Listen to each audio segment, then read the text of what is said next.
تحریک انصاف صوبہ پنجاب کے صوبائی صدر اعجاز احمد چودھری کا ضلع اکاڑہ کا دورہ، اس دوران انہوں نے مختلف علاقہ جات جن میں اقبالپور، بصیرپور، اکاڑہ سٹی کا دورہ کیا۔ اس موقع پر انہوں نے تحریک انصاف کے نو منتخب عہدیداران نے سید رضا رضوی صاحب کی قیادت میں صوبائی وزیر کا استقبال کیا۔ موقع پر کارکنوں کی کثیر تعداد بھی موجود تھی۔ تحریک انصاف میں نوعمر وکیل رہنما جناب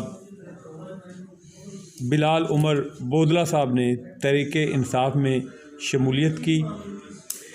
صوبائی صدر اعجاز احمد نے میاں بلال عمر بودلہ کو ویلکم کہا۔ انہوں نے کہا کہ وزیر اعظم پاکستان عمران خان کو قوم کا پورا درد ہے، احساس ہے، ہم ان کے ساتھ ہیں اور تحریک انصاف کی مقبولیت عوامی خدمت کا آئینہ دار ہے۔ انہوں نے اس موقع پر کہا کہ ہم ہر طرح سے تحریک انصاف کے ساتھ کھڑے ہیں۔ صوبائی وزیر نے ان کا شکریہ ادا کیا۔